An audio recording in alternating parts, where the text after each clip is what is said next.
But we know that more than 1,600 people have been killed in Myanmar alone, and we expect that death toll to continue rising. Well, joining me live now is Jeremy Konyndyk. He's the president of Refugees International. He's also a former USAID official under the Biden and Obama administrations. Great to have you back on the BBC. You know, we've seen obviously these heavy cuts in recent days and weeks to USAID, the U.S. aid agency, as well as other forms of foreign assistance. What do you think the real world impact is of those cuts as we look now at these rescue efforts after this earthquake? Well, what we're seeing now is that the rest of the world is showing up and the U.S. is not. China has deployed multiple heavy search and rescue teams. Russia has deployed a team. India, Singapore, Malaysia. Normally, after a major earthquake like this, U.S. search and rescue teams would already be in the air, if not already on the ground. This is a critical period after an earthquake. The first 3 to 4 days are really the main period for live rescues, pulling people out of the rubble. After about day 4 or 5, it gets very hard. It's very rare to get a live rescue beyond that. You know, the U.S. has not even begun moving yet, and normally the U.S. would be the biggest presence on the ground, the largest team, and the biggest provider of humanitarian aid. And now in this case, that's China, because the U.S. is absent.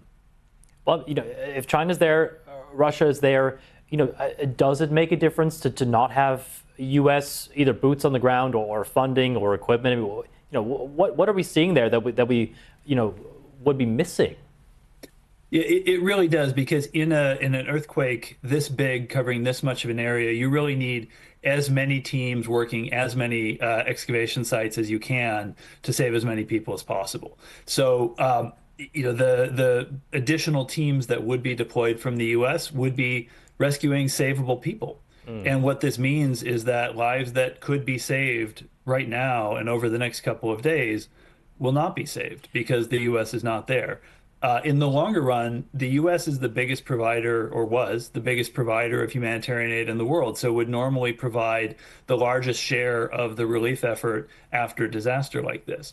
You know, China has made an announcement of $14 million. The U.S., after a major incident, would often donate in the tens of millions of dollars. So the largest share of the recovery effort will also go unfunded because of the U.S. absence. Well, Jeremy, you know, we heard President Donald Trump saying that the U.S. would be sending help. The U.S. State Department said recently it's evaluating the situation there in Myanmar and Thailand. I mean, what do you make of those two statements, and can the U.S., you know, begin to follow through on those?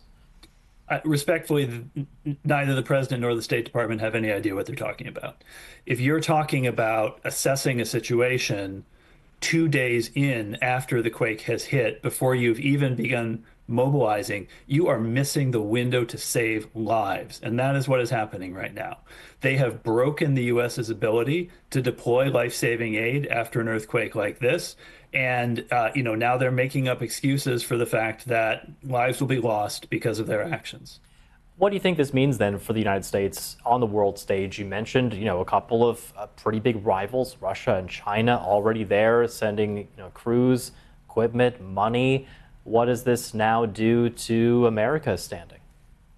I think it shows that the U.S. under this president is not a reliable partner, and that countries need to look to places like China and Russia, ironically, for support, because the U.S. will not be there for them.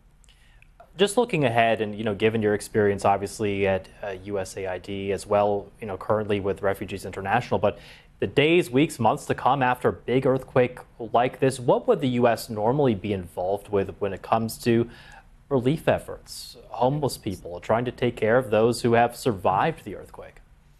So the U.S. would normally be sending in shelter kits, food, water purification systems, kitchen sets so that people can prepare food. You know, after homes are destroyed, people are displaced, they lose everything, and they need everything in a situation like this. So the relief commodities that the U.S. stores all around the world are really critical in a time like this.